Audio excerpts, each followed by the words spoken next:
시작을 하면 될까요? 예. 예, 오늘은 네 번째 시간인데, 오늘 새로 오신 분도 계시고, 계속 보셨어요? 예, 그럼 뭐, 같이 진행하시는데 어려움이 없겠습니다. 예, 오늘은 아이스킬러스의 오레스테이아 3부작을 가지고 하기로 이렇게 계획을 세웠습니다. 과연 3시간, 원래 2시간으로 잡아놨는데, 이게 굉장히 무리한 계획이었던 거를 스스로 알면서도 그렇게 했습니다. 그래도 오늘은 지난 29일 날 금요일에 강의가 없었기 때문에 그 2시간을 보강하기 위해서 2월 5일 오늘하고 다음 주에 그 두 번의 강의 1시간씩 해서 3시간씩 하겠다 해서 조금 여유가 있는 편이긴 해요. 제가 대학 강단에서 한 학기 분량으로 그리스 비극 같은 걸 강의할 때 이 오레스테이아 3부작만 가지고 한 학기를 보통 하곤 하거든요. 근데 이제 3시간 만에 이거를 다 해야 되니까 어떻게 조절을 해야 될지 이제 그거를 잘 봐야 될 것 같습니다. 일단 지난 시간에 우리가 아이스킬러스의 프로메테우스를 아주 간략하게만 이렇게 살펴봤었는데, 제 개인적으로 말하면은 이 결박된 프로메테우스라는 이 작품을 개인적으로는 가장 좋아한다고 그렇게 말할 수 있을 거예요. 그 이유는 제가 조금 고지식해서 그런 것도 있는데, 여기에는 별로 그렇게 불만스러운 내용이 별로 없어요. 예를 들면은, 이 오레스테이아 3부작 같은 거는 굉장히 이게 처참한 내용이거든요. 다 아시겠지만, 대충은 아시죠? 오레스테이아는 오레스테스가 주인공이 되는 작품의 3부작인데, 그래서 테이아 이렇게 붙으면은 무엇 하는 노래 또는 무엇의 이야기 이런 뜻이거든요. 그래서 오레스테이아 이런 오레스테스라는 사람에 관련된 이야기 또는 오레스테스에 관련된 노래 이런 뜻입니다. 호메로스의 서사시 일리아스 말고 오디세이아가 있죠. 근데 그 오디세이아도 오디세우스가 주인공인 이야기, 그래서 오디세이아 이렇게 붙이거든요. 근데 이 작품은 정말로 살인의 연속인데, 그것도 끔찍한 친족 살인을 다루는 내용이에요. 그래서 오레스테이아 일단 조금 이따 읽어보면 알겠지만, 첫 번째 작품 아가멤논은 트로이 전쟁의 그리스 쪽 최고 사령관이었던 아가멤논이 집으로 돌아왔을 때 그 아내가 죽이는 내용이고, 두 번째 작품 제주를 바치는 여인, 코이포로이라고 보통 말하는데, 그거는 그렇게 해서 아버지가 죽자 딸과 아들이 이건 어머니도 아니다, 그래서 이제 어머니를 죽이는 그런 연극이에요. 그리고 세 번째 작품은 자비의 여신들인데, 원래는 이 자비의 여신들이 복수의 여신들이거든요. 그러니까 어머니를 죽인 이 나쁜 놈을 복수해준다. 그러니까 인간들이 복수해줄 사람이 없으니까 신이 복수해준다. 그래서 이제 복수의 여신이 나와서 오레스테스를 괴롭히는 내용. 그러다가 나중에 오레스테스는 무죄다 이렇게 판정이 나면서 복수의 여신들이 굉장히 불만스러워하니까, 너도 좀 착해져야 되지 않냐, 이런 신들의 권유에 의해서 그럼 나도 자비로운 여신이 좀 돼야겠다, 이렇게 해서 이제 제목이 그렇게 바뀐 거예요. 근데 이 이야기는 읽으면 내내 찜찜하고 굉장히 마음이 아프고 또 끔찍해요. 그러니까 저 같은 사람이 첫 시간 강의 기억하시죠? 첫 시간 강의에 과연 비극을 읽어야 되는가, 이런 끔찍한 내용을 뭐하러 읽는가, 이런 내용인데, 제가 어제 이 작품을 다시 한번 쭉 읽으면서 일을 끝내고 전철에서 이걸 읽으면서 왔었거든요. 처음에 아가멤논을. 근데 다 읽지 못하고 중간쯤 읽고 집에 도착해서 굉장히 피곤해하면서 우리 집사람한테 이제 그런 얘기를 했어요. 내 머릿속에 지금 아내가 남편을 죽이는 이야기야. 도끼로 쳐 죽이고, 아내가 정부와 손을 잡고 남편을 죽이려고 해. 막 그러면서 제가 기괴한 표정을 지으면서 우리 집사람한테 들어가자마자 그 말을 했어요. 아내가 남편을 죽이려고 그래. 정부랑 손잡고. 그러니까 우리 집사람이 깜짝 놀라면서 굉장히 이상한 표정으로 저를 보더라고요. 그래서 뭐 저기 돌았나 이제 그런 표정으로 그러면서 경계하면서 뭐 설마 그렇진 않겠죠. 혹시 자기가 그런 마음을 품었었는데 나한테 발각당했나 뭐 그런 느낌을 갖지는 않았겠지만 저를 한참 쳐다보다가 이제 조금 더 얘기가 깊어지니까 무슨 내용인지를 알고서는 막 웃었었는데 최근도 아니죠. 몇 년 전에 이 아가멤논은 한국 예술의 전당 오페라 극장에서 한번 연극으로 했었어요. 그래서 제가 거기 가서 한번 봤었는데 그때 저희 아내도 같이 갔었고요. 어쨌든 그래서 거기 내용이 보면은 남편을 죽이는 아내 이야기 그리고 어머니를 죽이는 자식들의 이야기 이런 거를 고전 정말 불후의 명작 인류의 유산 이런 걸로 여기면서 쭉 읽어야 된다는 게 과연 온당한가? 그리고 좀 더 밝고 건전하게 살 수 있는 길이 있고 그렇게만 살아도 인생은 짧을 것 같은데 이렇게 비참하고 처참하고 잔인하고 끔찍한 이야기를 고전이라고 해서 꼭 읽어야 되는가? 그런 의문이 어제도 또 들었어요. 물론 강의를 위해서 억지로 읽는 것도 있었겠지만 가끔씩 이게 손에 잡히거든요. 그래서 읽다 보면은 굉장히 고민이 많습니다.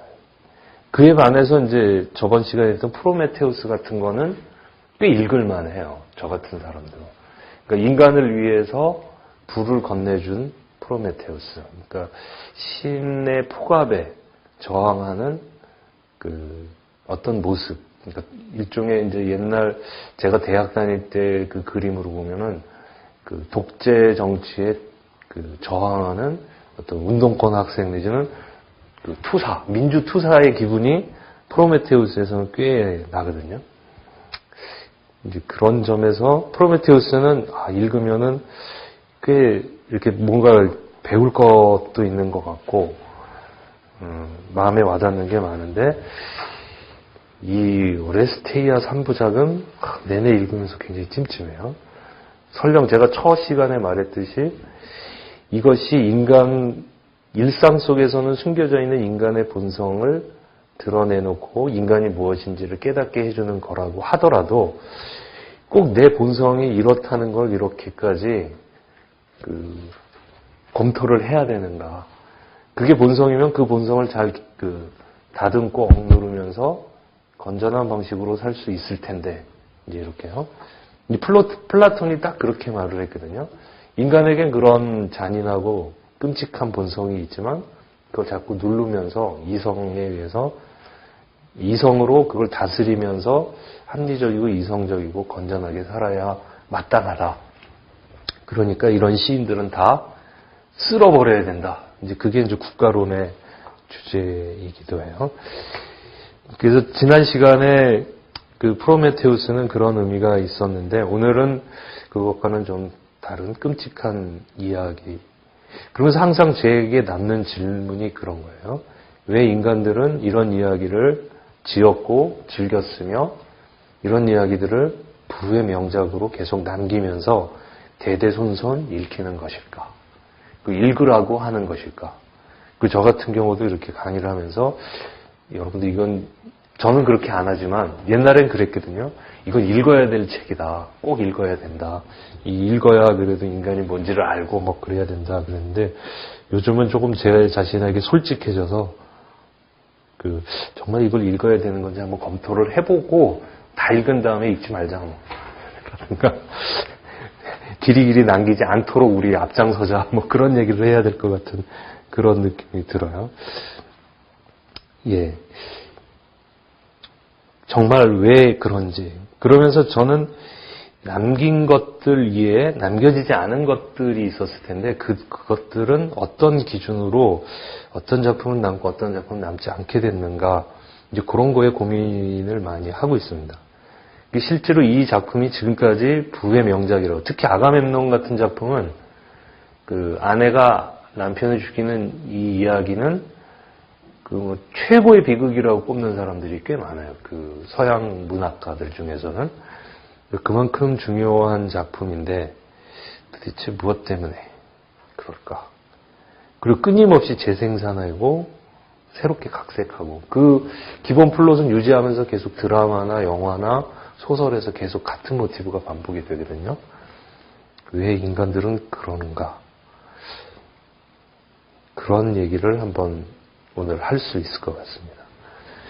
거기에 앞서서 지난 시간에 했던 것을 잠깐 요약하고 몇 가지 포인트를 짚고 넘어가면은 제가 프로메테우스를 개인적으로 굉장히 이 작품을 좋아한다라고 말을 했고 그 다음에 실제로 여기에 나오는 이제 주인공도 제가 프로메테우스라는 주인공 자체에 대해서 이제 호감을 갖고 있는 편이에요.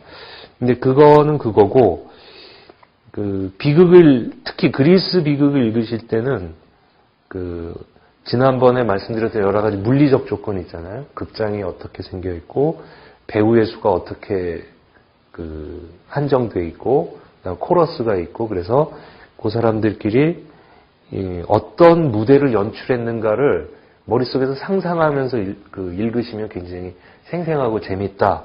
그런 포인트를 하나 말씀드렸는데 또 하나의 포인트가 아마 그거는 그리스 비극을 모델로 한 다른 모든 문학작품이나 극작품이 마찬가지일 텐데 갈등의 관계를 잘 잡으시는 게 중요한 포인트입니다. 비극을 재미있게 읽으실 때 꼭 특히 이제 대립되는 양극이 나오거든요. 그러니까 마치 자석의 S와 N극처럼 딱 두 극점이 서로 대립을 하고 그 극점의 대립에 몇 사람들이 주변 인물들이 등장하면서 중재하거나 또는 이제 양편의 어느 쪽에 속하거나 지난 시간에 한 걸로 얘기를 좀 해보면은 지난 시간에 그거를 포인트를 잡지 않아서 넘어가서요.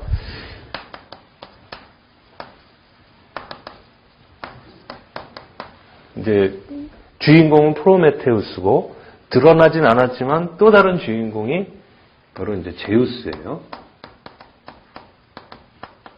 지난 시간에 이제 세계의 탄생부터 이렇게 쭉 신들의 계보를 이렇게 읊어놨는데 그 중에서 이제 얘보다 한 세대 앞선 신들이라고 그랬죠. 거인족, 티탄족이라고 보통 말하는데 거인족 세대였어요. 근데 거인족 세대에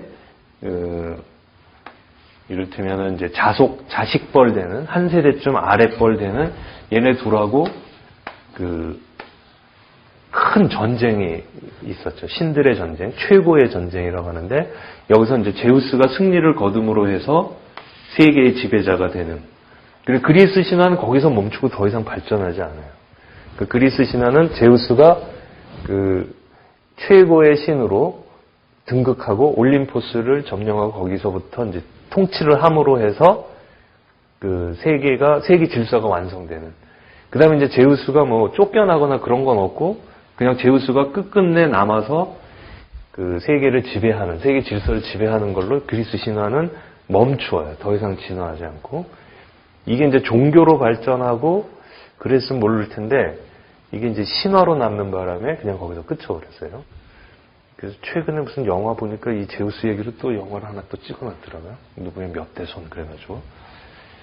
근데 요때 프로메테우스는 거인족의 세대에 속하는데 얘네 편을 들지 않고 요쪽 편에 제우스 편에 들어가면서 살아남을 수 있었던 친구인데 그러니까 이제 제우스로 치자면 프로메테우스는 삼천벌 족 속에 속하는 거죠.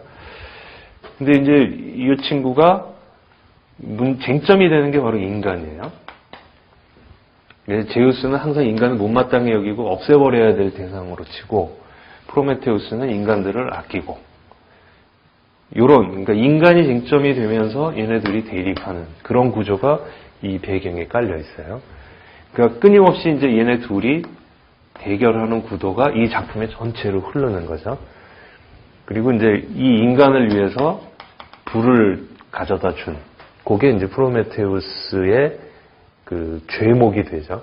그래서 제우스가 얘를 묶어내는데 등장인물을 쭉 보면은 거기서 맨 처음에 힘과 폭력이 나오죠. 힘과 폭력이 나오는데 폭력은 그냥 옆에서 따라다니고 힘이라는 놈이 프로메테우스를 묶어라 그러면서 누구에게 말하냐면 헤파이스토스에게.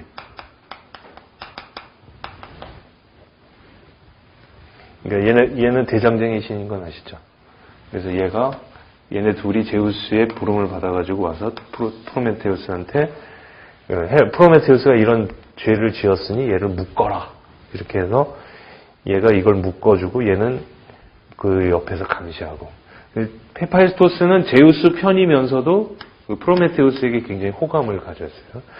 아, 제우스가 시켜서 하긴 하는데, 야, 프로메테우스 정말 불쌍하다. 그랬더니 힘이, 야, 지금 불쌍해 여길 판이 아니다, 너. 제우스 말 잘 들어야 돼. 너 빨리 까불지 말고 얘 묶어. 이렇게 되는 거죠. 그러니까 얘는 요쪽 편 계열에 이제 속하고, 얘는 요쪽 편 계열에 속하고. 그래서 얘를 두고 첫 등장인물인 얘랑 얘가 이제 대결을 하죠. 그 다음에 이제 코러스는 오케아노스의 딸들로 구성되어 있고, 그 다음에 이제 오케아노스, 이오, 얘네들이 전부 나오는데, 오케아노스는 요쪽 편에 있으면서도 이제 요쪽에 대해서, 그러니까 요쪽 편에 서갖고 프로메테우스한테 말을 해요. 야, 프로메테우스, 네 심정은 잘 알겠지만, 이제 제우스가 최고 권력자에 올라섰으니 얘한테 복종하고 얘 말을 잘 들어라. 저항하지 말아라. 그러면서 이제 달래주는, 이쪽 편에 있으면서도 얘를 회유하는 쪽으로 이렇게 되면서 요 갈등 구조가 나오고요. 그럼 프로메테우스가 거기에 강력하게 저항하고. 그 다음에 이제 그 다음 등장하는 게 이오죠. 이오는 예쁜 여자 주인공인데, 여성인데 이제 제우스가 탐을 내는 바람에 어떻게 하다가 소로 지금 변해갖고 세계를 떠들고 있는 여인으로 나오죠. 그러니까 제우스 때문에 피해를 본, 그러니까 제우스의 피해자로 나오는 거죠. 그러니까 이제 프로메테우스와 쉽게 공감할 수 있는 분위기가 되면서 얘네들이 한편이 되면서 야, 제우스 정말 못됐지 않냐, 이제 이런 구도로 나오고, 마지막에 이제 헤르메스가 등장하면서 그러니까 그 프로메테우스를 다그치고 프로메테우스를 물속에 가라앉게 하는. 그러니까 이제 등장인물이 프로메테우스를 중심으로 해서 요 갈등 구조가 있은 다음에 나오는 주인공들이 이쪽에 붙거나 저쪽에 붙어서 서로 갈등하면서 나가는 그런 구조로 돼 있어요. 그러니까 그런 점에서 그 쟁점이 뭐고 어떤 주인공들이 어떤 식으로 배치돼서 움직이는가, 이제 그걸 보는 게 중요한데, 오늘 작품에서도 마찬가지예요. 오레스테스 3부작에서도 아주 단순하게 서로 대립되는 그 주인공들의 갈등 구조를 파악하고 걔네들이 무엇 때문에 서로 싸우는지 이제 그거를 파악하시면서 읽으면 상당히 이제 재미있게 읽으실 수 있어요. 그러니까 독서 능력이 뛰어나신 분은 그냥 읽어도 이렇게 잘 따라가실 수가 있거든요. 근데 저만 해도 그게 잘 안 돼요. 그러니까 이게 저는 잠이 잘 안 올 때 가끔 읽거든요. 그러니까 이 작품뿐만 아니라 그리스 작품들은 제가 전공을 하면서도 잠이 안 올 때, 그리고 이제 불면증 같은 거 시달릴 때 읽으면은 잠이 잘 와요. 금방 졸려요. 그러니까 그만큼 이제 내용하고 쉽게 동화가 안 된다는 거죠. 그래서 제가 이거를 재미있게 읽게 된 계기는 그냥 작품을 놓고 작품의 내용을 따라가면서는 도저히 안 됐었고, 그런 주변적인 거. 그러니까, 무대 장치가 어떻게 돼서 어떻게 연출이 되고, 배우들이 어떤 식으로 역을, 바꿔가면서 가면을 갈아 쓰고 나오고, 이런 구도를 가지고 읽으니까, 그다음부터 이제 이게 막 살아나더라고요. 그게 이제 첫 번째 형식적인 측면에서 이 비극의 낯선 것을 극복하는 방법이에요. 그러니까 처음에도 말씀드렸지만 이거 딱 보면 주인공들만 나와서 하는 게 아니라 주인공들이 조금 몇 마디 하다가 합창단 나오고 코러스 나오고 걔네들이 또 나가고 코러스도 주인공들이 나왔다가 또 코러스 나오고 그 등장인물도 몇 명 안 되고, 그러니까 굉장히 단조롭고 중간중간에 막 뭐가 이렇게 끼어드는, 개입하는 것 같아서 내용이 단절돼서 재미없을 수가 있고 낯설고 따라가기가 힘든데, 그거를 그러니까 외적 조건, 그러니까 비극의 형식적 조건을 이렇게 그려가면서 읽으시면 극복이 되면서 생생하게 살아나면서 이제 재미를 느끼실 수가 있고, 그 다음에 이제 내용적인 거는 이런 이제 갈등 구조를 조금 이렇게 착 달라붙는다고 그랬죠. 작품에 달라붙어서 그 갈등 구도를 가지고 읽으시면은 이제 내용적인 점에서 좀 더 흥미롭게 읽으실 수가 있을 거예요. 예, 그런 점에서 오늘도 일단 그 세 작품을 하나하나 이렇게 살펴보면서 지금 말씀드린 물리적 조건들이 어떻게 돼 있을 거다 하는 거랑 내용적으로 어떤 대립각이 있고 누가 누구와 대립하고 그 대립하는 속에서 무엇이 쟁점인지 이것을 한번 찾아가도록 하겠습니다. 예, 작품으로 바로 들어가기 전에 그리스 비극에 관한 몇 가지 또 기본적인 얘기를 초반부에 좀 하고 가도록 하겠습니다. 실제로 강의가 이렇게 조금 더 유기적이고 논리적이려면 처음에 인트로덕션 되는 부분을 많이 하고 그 다음에 작품으로 들어가는 방법도 있는데, 그렇게 되면 자체는 체계적일 수 있는데 인트로덕션만 쭉 하다 보면 시간이 그것만도 너무 많이 걸리고 작품은 너무 뒤로 밀리는 경향이 있어서 저는 작품도 다루면서 중간중간에 계속 비극에 대한 기본적인 지식들을 전해드리는 방식으로 하겠습니다. 오늘 준비한 글은 전체가 이렇게 짜임새 있게 딱 되기보다는 강의를 위해서 이렇게 포인트를 잡아서 몇 개로 나눠놨습니다. 예, 처음부터 한번 읽으면서 필요한 부분을 설명하도록 하겠습니다. 처음에 이제 비극이 어떻게 시작됐는가 하는 거는 지난번에 합창서정시라는 것부터 해가지고 발전했다 하는 얘기를 드렸었죠.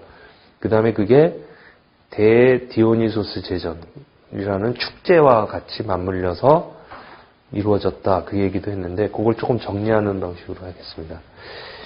그러니까 최초의 그리스 비극 시인으로 꼽히는 사람은 우리가 다루고 있는 아이스킬로, 소포클레스, 에우리피데스 이 사람이 아니고 기원전 6세기경에 활동했던 것으로 알려져 있는 이카리아 출신의 테스피스라는 사람이래요. 그러니까 테스피스라는 사람이 최초의 비극 시인이라고 꼽혀요. 근데 이제 그 사람이 어떤 식으로 비극을 만들었는가 생각을 해보면, 배우가 2명 이상이 등장하게끔 된 게 아이스킬로스 때부터라고 했으니까 테스피스 때는 그 배우가 1명이었던 거예요. 그러니까 그는 원래 배우였어요. 그러니까 작가기보다는 배우였는데, 이건 뭐 배우가 그럼 배우도 하고 시인도 하고 야 대단한 재능이 있구나 그렇게 생각할 수도 있겠지만, 옛날에는 시인이 배우였고 배우가 시인이었고 그런 경우가 대부분이었어요. 그러니까 실제로 아이스킬로, 소포클레스, 에우리피데스쯤 와야 작가랑 배우가 이렇게 구분이 됐다고 그래요. 근데 어쨌든 테스피스라는 사람은 배우였는데 배우로서 이제 무대에 지가 직접 등장하기도 하고요.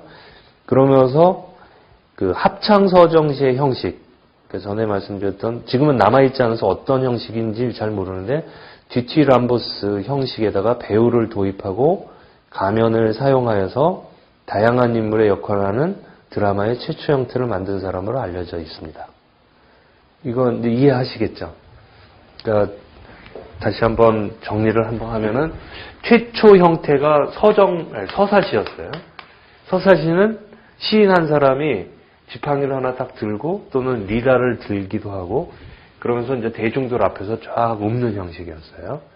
그러다가 이게 이제 혼자 하던 것이 이제 여러 사람 곱하기 여럿의 이제 합창단을 이루면서 퍼레이드 형식의 합창서정시가 생긴 거예요. 그러니까 합창. 그러니까 단독 리사이틀에서 합창서정시가 나오고, 그래서 이제 이 친구들이 계속 노래를 부르는 방식으로 되는데, 여기에다가 지금 테스피스라는 사람이 뭘 했냐면 배우를 하나 집어넣은 거예요. 그러니까 이 형태에서 조금 진화된 형태가 뭐냐면 이 합창단을 지휘하는 지휘자가 하나 있고, 그러니까 지휘자와 합창단 이 형태가 있고 이 형태에다가 이제 배우를 집어넣은 거예요. 그리고 테스피스는 이 배우로서 제가 처음으로 딱 등장해서 이런 형식을 만든 거예요. 그러니까 처음에 혼자 노래하던 시절이 있었는데 거기에 여러 사람들이 껴들어서 같이 노래하니까 사람들이 야 저건 볼만하다. 사람들이 한꺼번에 때를 지어서 노래한대더라. 그래가지고 센세이션이 일어났다면 여기 한 사람 나오고 여기다가 이걸 집어넣으면서 야 너 그거 봤냐? 요번 그 축제에는 이 합창단에다가 한 놈이 더 나와서 서로 얘기를 주고받고 얘네들은 노래 또 따로 하고 주고받고 그러더라. 얘는 왔다 갔다 하면서 가면도 막 바꿔 쓰고 토끼도 됐다가 막 거북이도 됐다가 그럼 왔다 갔다 하더라. 이렇게 된 거예요. 그러니까 테스피스가 했던 역할은 바로 저런 구조를 만들어준 거예요. 처음으로. 합창단에다가 지휘자 있고 거기에 배우라는 인물을 하나 집어넣은 거예요. 그리고 이제 그 배우로 들어선 사람이 뒤로 왔다 갔다 하면서 옷을 갈아입고 여러 가지 역할을 했던 거죠. 그래서 다양한 인물의 역할을 하게 됐고 그러면서 사람들이 야 저거는 그냥 노래만 하는 게 아니라 사람이 나와서 동작을 한다. 그러면서 이제 드라마라는 말이 처음 나왔어요. 이건 조금 설명을 해야 되는데 여기서 드라마라고 그러잖아요.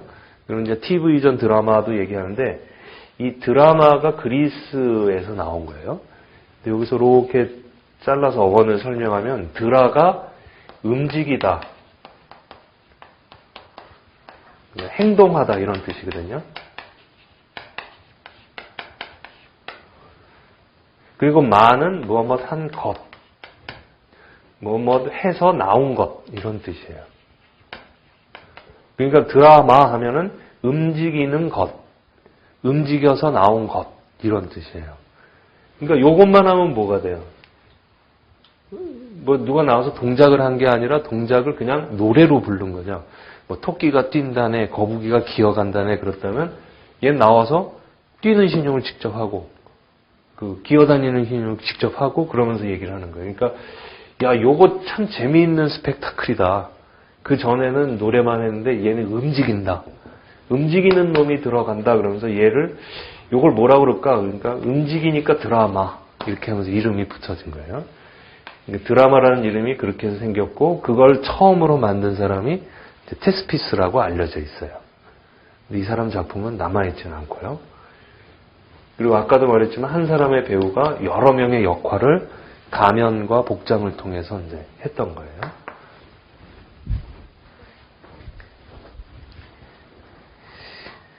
그래서 이제 처음에 만들어진 형태가 합창단의 노래, 그리고 합창단 지휘자와 배우 사이의 대화가 이루어졌는데, 이렇게 어우러진 게 테스피스가 만든 최초의 비극 형태라고 이제 말할 수 있어요. 그, 기원전 534년, 이걸 계산해 보니, 이 계산이 어떻게 나왔냐면, 이제 올림피아 경기가 4년마다 열리는 거를, 그, 계산해서, 이제 역추적해서 이제 그 연대를 만들어 놨는데, 그때 대디오니소스 제전에 처음으로 이와 같은 비극 형식을 공연했고, 그래서 여기서 우승을 차지했대요. 그러니까, 그 전에는 이제 요런, 노래 경연대 또는 뭐 전국 노래자랑 그런 것처럼 이제 여기서 대회를 열었잖아요. 근데 다른 애들이 전부 요런 형식으로 나온 거예요. 참가번호 1번, 뭐, 아테네 출신도 꼭, 뭐, 그러면 이제, 요렇게 해갖고 노래하고 들어갔단 말이에요. 참가번호 2번. 그랬더니, 그 2번도 이제 요렇게 해서 나왔어요. 참가번호 3번, 테스피스. 그랬는데 딱 나와가지고, 요렇게 하고, 또 지가 나와서 이렇게 노래하니까 사람들이 깜짝 놀라겠죠. 야, 저건 새로운 것이다. 혁신적인 것이다. 혁명적인 것이다. 하는 거예요. 그러니까, 공연 예술의 혁신. 전국 노래자랑의 혁신을 일으킨 거예요. 요게 없다가 요게 하나 등장함으로 해서. 요게 등장하면서 테스피스가 센세이션을 일으키고 이 대디오니소스 전국 노래자랑에서 이제 우승을 한 거예요. 그러면서 이제 테스피스 이렇게 되니까 그 다음 제전은 어떻게 되겠어요? 물론 이제 요렇게 하는 사람들은 이제 저거 점잖지 못해. 전통을 지켜야 돼. 그러면서 이렇게 나온 사람이 있었겠지만 이렇게 나온 사람 훨씬 재미있고 관중들이 좋아하니까 그 다음부터는 전부 이런 형식을 하는 거예요. 그러니까 점점 이건 없어지고 드라마만 나와서 이제 드라마 경연대회가 돼버리는 게 돼요. 그러다가 이제 지난번에 말씀드렸듯이 이제 아이스킬로스라는 3대 작가 중에 그 첫 번째 사람이 배우를 2명으로 놓은 거예요. 그러니까 사람들이 그동안 요것만 보다가 요거 하나 그 덧붙여진 것에 깜짝 놀랐는데 2명을 집어넣으니까 사람들이 이야 굉장하다 이렇게 된 거예요.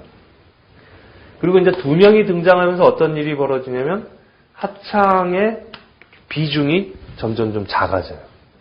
작아지고 얘네들의 대화가 커지는 거예요. 그래서 사실은 요거를 그 영어의 에피소드에 해당하는 에페이소디온이라고 그런다고 그랬잖아요. 요 배우들끼리 얘기하는 거. 요거는 지난번에 어원을 분석해 드렸듯이 곁가지로 들어간 노래 이런 뜻이에요. 곁가지로 들어간 것 이런 거예요. 즉 합창이 있는데 테스피스가 했던 것처럼 배우가 나와서 이렇게 대사를 하고 동작을 하는 게 이 합창이라는 몸통에다가 이렇게 곁들여 놓은 거였어요. 그러다가 곁들여 놓은 것이 점점 켜지면서 이 합창은 줄어들면서 곁들여진 게 에페이소디온이 더 몸통이 된 거예요. 그러니까 이 부수적으로 붙었던 게 더 커지고 원래 몸통은 작아지고 그래서 이게 이거를 곁들인 게 되고 이게 커지게 되는 거예요. 거기다가 이제 아이스킬로스가 2명을 데리고 하니까 조금 얼마 후에 소포클레스가 등장해서 3명을 집어넣은 거예요. 그러면서 이제 관계가 더 복잡해지죠. 그러니까 나중에 아이스킬로스도 야 저거 나도 3명.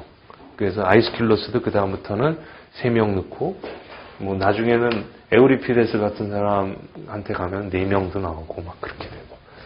그래서 이제 엑스트라 배우들도 활동을 할 수 있게 되고 그렇게 됐어요. 그래서 아무튼 이 제전에서 우승을 차지하게 된 테스피스는 그 다음에 이제 야 우리 동네도 와줘라 그래가지고 여기저기 가서 순회 공연도 하고 그랬대요. 그게 이제 테스피스 요 형태를 전에 설명드렸던 걸 이제 테스피스라는 인물을 하나 더 들여놓으면서 다시 한번 이제 복습 겸 다시 말씀을 드렸고요. 두 번째 보시면은 그 테스피스가 이렇게 만들어 놓은 비극의 최초 형태에다가 제2의 배우를 넣었던 것이 그래서 이제 배우들 사이에 대화가 가능하게 했던 게 그런 대화가 비극의 중심에 오르게 함으로써 우리가 말하는 진정한 의미의 드라마 형식을 만든 사람이 바로 지난번에 우리가 봤고 지금 오늘도 같이 보게 될 아이스킬로스였어요. 그래서 그 테스피스가 드라마라는 말을 처음 쓸 수 있게끔 만들어준 최초의 비극 시인이라고 한다면 진정한 의미에서 그러니까 배우들끼리의 대화가 이루어지게끔 했다는 그런 의미에서 진정한 의미의 최초 비극 시인은 테스피스가 아니라 아이스킬로스다. 이렇게들 평가를 해요. 그래서 이제 그 아이스킬로스는 그런 명예를 누리게 되는데 그건 이렇게 말할 수 있겠죠. 그 이전에, 즉 아이스킬로스 이전의 비극은 드라마라기보다는 합창서정시의 변형에 가까운 것이라고 한다면 아이스킬로스는 정말로 그 배우들끼리의 대화가 커지게 하는 극형식을 정말로 정착시킨 사람이라고 볼 수 있어요. 그 다음에 이제 아이스킬로스는 그런 진정한 의미의 비극을 처음 만들었을 뿐만 아니라 비극 3부작이 내용적으로 연속되도록 플롯을 구성한 최초의 시인이래요. 그러니까 비극 경연대회에 나가려면은 비극 작품 3개와 사티로스극 하나 이렇게 해서 4부작을 가지고 해야 되거든요. 근데 보통 시인들이 어떻게 했었냐면 그 3개의 비극 작품을 따로 한 거예요. 그러니까 처음엔 토끼와 거북이 이렇게 했다면 두 번째는 뭐 여우와 두루미 뭐 이렇게 하고 세 번째는 뭐 다른 얘기를 또 하고 호랑이와 사자 뭐 그런 거 이런 식으로 해놓고 나중에 또 하나는 그냥 끼고 이렇게 했었는데 이제 아이스킬로스는 그렇게 안 하고 세 작품이 서로 내용적으로 연결이 되게. 이를테면 이제 토끼와 거북이를 했다고 치면은 토끼와 거북이가 경주하는 걸 했다면 그 다음에 토끼와 거북이의 간 이야기를 이렇게 같은 놈들끼리 엮어서 연결시켜는 예를 들자면요. 그리고 또 이제 뭐 다른 얘기로 또 거북이한테 경주에서 진 토끼가 뭐 보복하는 이야기 뭐 이런 식으로 그 3부작을 만들어서 내용적으로 긴밀하게 연결되게 만들었대요. 실제로 세 작품을 이렇게 그 연속으로 만들 수 있는 능력은 그렇게 쉽게 발견되는 게 아니었는데 아이스킬로스가 이제 그 일을 함으로 해서 다른 작가들도 그렇게 하려고 노력을 했고 그러다 그게 너무 힘들고 지루하니까 에우리피데스 같은 경우는 나중에 무슨 3부작이냐 하나 세 옴니버스 형식으로 가자 이렇게 해서 세 작품이 내용적으로 연결 안 되게끔 나중에 또 짓기도 하고 그랬대요. 자, 이렇게 보면 아이스킬로스는 그 그리스 비극 형성에 있어서 크게 이제 두 가지 점에서 결정적인 공헌을 한 사람이라고 볼 수 있어요. 그리고 이제 이 사람이 최초로 우승을 차지한 게 484년이라고 그렇게 알려져 있어요. 그 다음에 이제 3번 내용은, 한번 보겠습니다. 그러니까 기원전 6세기경, 그러니까 아마도 534년이라고 볼 수 있는데, 그 534년이 아까 말했던 테스피스가 처음으로 배우를 등장시킨 그 대디오니소스 제전에서 그 테스피스가 아무튼 경연대에서 비극 형식을 들고 나와서 우승을 차지하고 난 다음에 아이스킬로스가 처음 우승하기 전 한 기원전 484년. 그럼 약 몇 년일까요? 한 50년 지난 거죠? 그 534년에서 484년. 네, 한 50년 정도. 그 50년 정도쯤 될 텐데 비극 작품이라고 불리던 작품은 몇 개가 창작되고 공연되었을까? 한번 이렇게 상상을 한번 해보세요. 그러면은 그 페르시아 전쟁 이후 그리고 이제 그렇게 한번 상상을 해보시면은 적어도 3편이 나와서 대결을 벌였다 그러면은 50 곱하기 3 150편 정도 되겠죠. 근데 그 150편 정도 되는 작품 중에 지금 남아있는 건 한 편도 없어요. 그리고 이제 페르시아 전쟁 이후, 이 페르시아 전쟁이라는 게 그리스 사회에서는 굉장히 중요한 사건인데, 그 이전에는 그리스는 조그만 폴리스들로, 지금으로 말하면 서울, 대전, 부산 이런 소도시들이 하나의 국가를 이루고 있다고 생각하시면 돼요. 그리고 서로 경쟁하고 싸웠기 때문에 그 힘을 갖지 못했어요. 그러니까 지중해 세계 전체에서 그리스 세계가 차지하는 비중이 별로 안 됐었는데 페르시아 전쟁, 즉 동방의 대제국이 쳐들어왔을 때 아테네를 중심으로 해서 그리스 그 조그만 폴리스들이 전부 연합해갖고 승리를 거두거든요. 그 다음부터 이제 그리스는 그 지중해 세계의 패권을 차지하고 문화, 정치, 경제의 중심지로 떠오르게 돼요. 그리고 바로 그 시점에 그 그리스 문화도 황금기가 되면서 비극의 전성기가 비극, 희극, 문학의 전성기, 철학의 전성기가 시작된다고 보시면 돼요. 근데 그렇게 잡아보면 그 페르시아 전쟁 이후 아테네를 비롯해서 여러 도시 국가들이 재건되는 가운데 극문화의 황금기를 이루고 있었고 바로 그때를 우리가 이제 보통 고대 그리스 고전기라고 말해요. 클래시컬 에이지 이러면서요. 그리고 특히 그리스 3대 비극 작가 가운데 첫 번째로 꼽히는 아이스킬로스가 우승을 차지했던 484년. 그래서 이제 보통 그때부터 그 그리스 비극이 황금기에 들었다 치고 그 극문화가 그러니까 비극이나 희극이라는 이런 창작이 쇠퇴한 거를 보통 기원전 220년 정도로 잡는데 그때까지 얼마나 많은 작품들이 만들어졌을까? 산술적으로 한번 상상을 해보시기 바랍니다. 그러면 어떻게 계산이 될 수 있냐면 제가 어림잡아 짐작한 건데 그 대디오니소스 제전이 있고 또 조그만 제전이 하나 있거든요. 그러니까 비극 경연대회가 열렸던 제전이 1년에 2번은 있었던 거예요. 그리고 거기에 각각 3편의 작품이 나오니까 3명이 경쟁을 하니까 6명의 작가가 이제 작품을 쓴다고 할 수 있죠. 그리고 6명이 각각 3편의 비극과 1편의 사티로스 극을 하니까 사티로스 극까지 비극에 전부 친다 그러면은 1년에 출품된 작품이 약 24편 정도 되고, 그리고 약 한 300년간 이 일이 쭉 벌어졌다. 전쟁 때문에 쉰 거 빼고 그렇게 그런 것은 이제 계산 안 하고 산술적으로만 계산을 하면 한 7,000편 정도? 그리고 그 중에서 이제 사티로스 극은 이게 뒤풀이 겸 하니까 비극적인 요소가 없으니까 그거 뺀다고 쳐도 한 5,000편? 그리고 그 중에 한 300년 중에 전쟁이나 뭐 이렇게 국가적인 제한 이런 것 때문에 최소한 한 50%는 안 열렸다 치더라도 한 2, 3천 편 정도가 만들어졌을 거라고 상상할 수 있어요. 그리고 비극 작가들도 그렇게 치면은 수백 명 이상이 될 테고요. 근데 우리한테 남겨져 있는 게, 이 페이지에 보시면, 근데 우리에게 온전하게 남겨진 작품은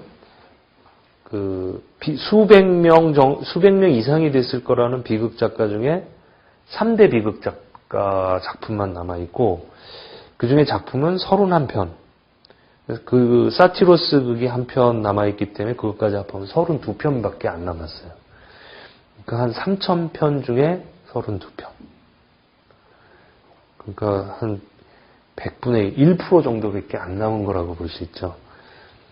그것도 이제 작가별로 보면은 아이스킬러스가 13번 우승을 했다고 알려져 있거든요.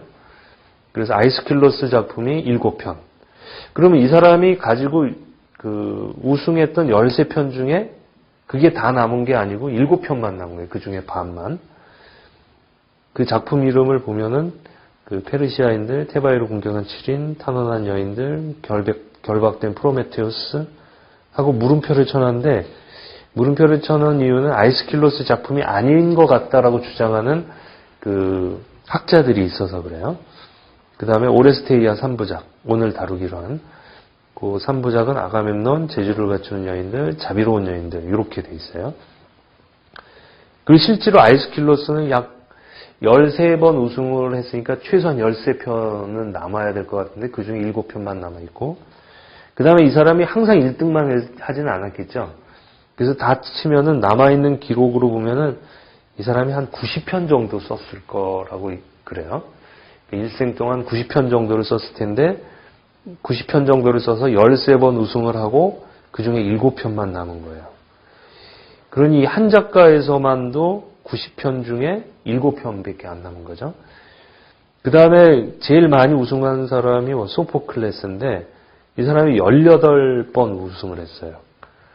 그러면 이 18편이 다 남아있냐? 그럼 그렇지 않고 그 중에 7편만 또 남아있어요.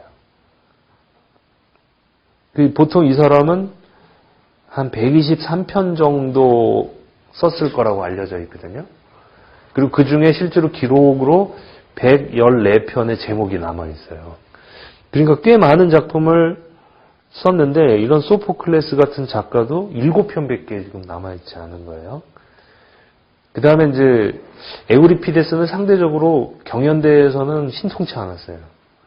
4번 우승을 했고 한 번은 이 사람이 죽은 다음에 유작을 가지고 그 조카인가 누가 나가지고 우승을 했대요. 그래서 이제 5번 우승을 했다고 볼 수 있는데 이 사람 작품이 18편이 남아있어요. 근데 그 중에 한 편은 사티로스 극이니까 본격적인 비극이라고 할 수 없거든요. 그럼 17편. 에우리피데스도 한 90여 편 정도 썼을 거라고 추정이 되는데 그 중에 17편. 그러면 이제 요 작품만 남겨진 이유가 뭘까? 제가 공부할 때 항상 선생님들이 그러신 게 있어요. 그러니까 책을 볼 때 쓰여 있는 것만 보지 말고 행간을 읽어라. 그런 말 들어보셨어요? 여백을 잘 읽어야 이게 대학자가 될 수 있다. 쓴 것만 가지고 이렇게 하면 안 된다. 그러니까 여백을 읽으려면은 그만큼 이제 학문적인 상상력이 필요한 거죠. 추리력과.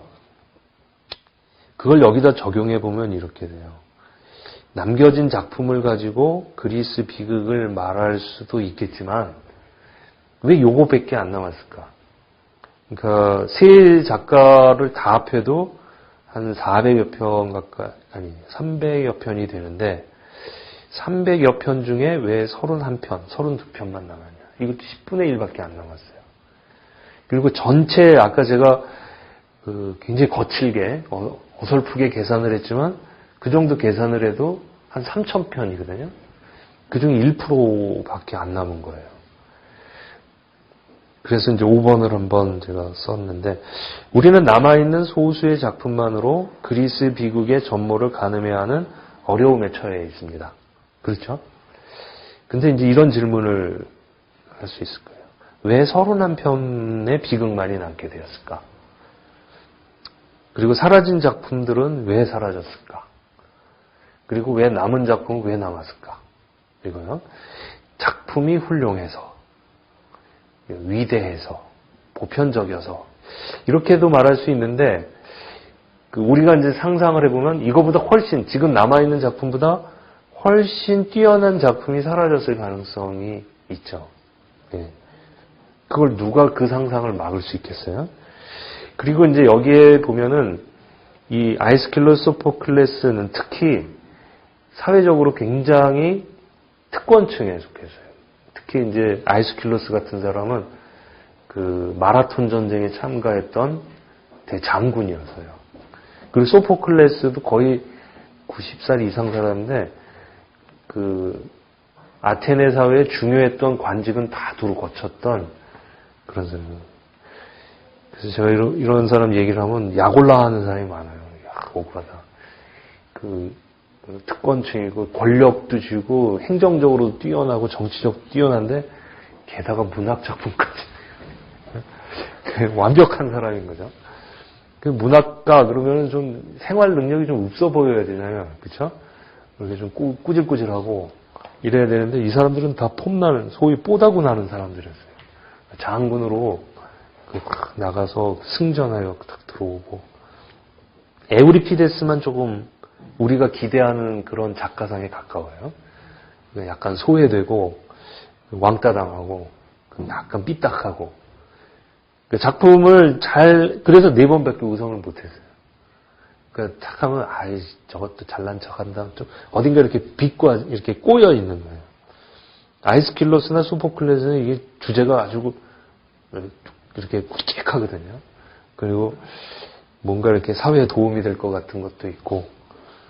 그런데 이제 에우리피데스는 굉장히 미묘하고 이렇게 삐딱해요. 그래서 현대 극작가들이나 비평가들은 에우리피데스가 세 작가 중에 가장 뛰어나고 가장 근대적인 작가라고 평가도 하더라고요. 그거는 이제 여러분들이 한번 판단해 보실 일이고요. 우리가 이제 다음 주에는 어떤 걸 하게 되냐면 오늘 오레스테이아 3부작을 다 할지 어떨지 모르겠는데 제 전략은 첫 번째, 두 번째 거만 할 생각이에요. 그래서 그 두 번째까지 읽고 다음 시간에 소포클레스랑 에우리피데스가 똑같은 주제로 가지고 그 작품을 쓴 게 있거든요. 어떤 점이 차이가 나는지 그 차이점을 비교하면서 읽으면 굉장히 재밌어요. 그래서 이제 그리스 비극 작가들의 어떤 문학적 상상력 이런 것들을 직접적으로 비교할 수가 있고 거기서 세 작가의 특징이 아주 잘 살아나요. 그래서 그렇게 하고 마무리를 어떻게 짓는지 그걸 한번 같이 보시면은 나을 것 같아요. 어쨌든 왜 이렇게 사라졌을까? 그러면서 혹시 정치적인 이유는 없었을까? 또는 사회적인 분위기 또는 얘네들이 특권층이었기 때문에 그럴 수 있었던 건 아닐까? 뭐 이런저런 다른 상상을 또 해볼 수가 있어요. 그래서 이런 말이 가능해요. 누구의 시각에 의해서 그 당시에 누구에 의해서 또 어떤 판단 기준에 의해서 수많은 작품들이 역사 속으로 휩쓸려 사라지고 그리고 지금 이 작품들만 남아있는 걸까? 이렇게요. 그 여러 가지 의문이 제기되고, 그리고 이제 남아있는 작품을 가지고, 이것만 가지고 300년 이상 지속되었을 그리스 비극의 역사를 단정 지을 수는 없다는 조심스러운 태도를 가지는 게 현명하지 않을까. 그러니까 우리가 역사의 함정이라는 게 있죠. 역사책을 보면서 역사가 이러했다. 그 시대에 어떠했다라고 얘기하는 걸 다 보면 철저한 근거에 의해서, 그러니까 그걸 이렇게 말할 수 있죠. 그러니까 역사가 가장 중요시하는 게 팩트와 데이터라고 그러거든요. 데이터라는 말은 라틴어로 주어진 것 이런 뜻이에요. 그러니까 주어진 것, 그리고 팩트는 되어진 것 이런 뜻이거든요. 그러니까 사실이라고 우리가 번역하는 팩트는 라틴어로 하면은 그 되어진 것, 만들어진 것 이런 뜻이에요. 여기에 기반을 두고 이러이러했을 것이다 하고 역사를 기술하게 되는데 좀 지우겠습니다. 역사를 지워서 이거는 마치 사실인 것, 정말 역사는 이랬어 하고 사실인 것처럼 얘기를 하는데, 이 주어진 팩트라고 하는 게 우리에게 온전히 주어졌냐 이런 질문을 던질 수가 있어요. 만약 100가지 일이 이루어져 있는데 그 중에 10가지 일만 100가지 팩트 중에 10가지 것만 데이터로 주어지면 이 10개를 가지고 역사를 기술해야 되잖아요. 그렇죠? 그럼 나머지 90개는 이게 데이터가 아닌 팩트였기 때문에 제거가 된단 말이에요. 소외가 돼요.